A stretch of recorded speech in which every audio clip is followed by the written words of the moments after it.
J'avais 13 ans au moment de l'attentat. On était en vacances au Caire dans une colonie et pour conclure le voyage, on est allé dans les souks et il y a une bombe qui a explosé à ce moment-là au sein de nos deux groupes de colonies. On ne voit pas au moment de l'attentat ce qui se passe pour les autres. L'effet de la bombe est tellement important qu'on ne sait pas ce que les autres deviennent. Je sais juste qu'il y a eu un mouvement général de panique où les gens se sont tous dirigés dans la même direction. Mais on n'a pas le temps de voir ce que les autres font, s'ils sont blessés ou pas. C'est quelque chose qui arrive dans un second temps. Au moment où la bombe a explosé, il y a eu un vacarme énorme et une sorte d'immersion dans un monde un peu irréel. C'était tout autour de moi était orangé, très flou. Et surtout, j'avais très peur parce que je ne savais pas où était mon frère. Et avec le bruit de l'explosion, mon frère a perdu l'audition. Et en fait, il était pas loin de moi, mais je ne le voyais pas. Et je hurlais Julien, Julien.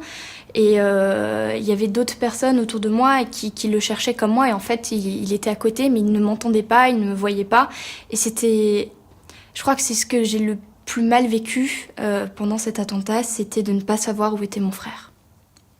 Moi, je suis rentrée en France, comme prévu, le lendemain. Mais Julien, à cause de ses problèmes d'audition, n'a pas pu prendre l'avion.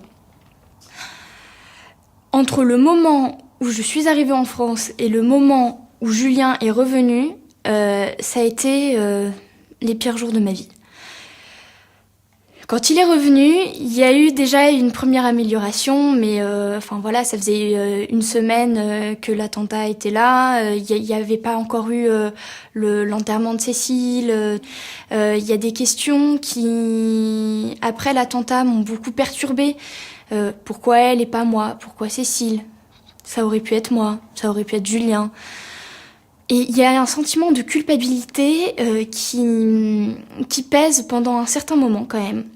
Peut-être qu'au moment où on a enterré Cécile, il y a aussi eu une deuxième étape, un certain deuil par rapport à cet attentat.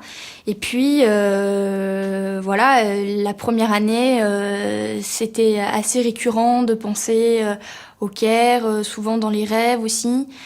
Mais au fur et à mesure, en fait, avec le temps, on n'oublie pas, mais on apprend à vivre avec. J'ai eu envie de dépasser quelque chose. Je peux pas dire quoi. C'est inconscient, mais de montrer que je suis forte, que je suis combative, que je peux aller plus loin et que finalement, il y a personne qui pourra me mettre d'entrave sur quoi que ce soit. J'ai décidé de participer au projet Papillon, mais je me suis surprise à le faire. Je pensais pas y trouver grand chose de plus que j'avais l'impression d'avoir déjà dépassé cette histoire d'attentat. Peut-être ce que j'ai aimé dans ce projet Papillon, c'est que j'ai pu parler à d'autres jeunes ce que j'avais vécu. On peut pas dire ça à tout le monde et on a besoin d'avoir quelqu'un qui ait vécu une chose similaire pour communiquer ce genre de choses. J'ai rencontré des personnes formidables qui ont vécu des choses différentes, mais parfois plus dures, parfois moins. Je sais pas, je pense qu'il n'y a pas de jugement à porter dessus.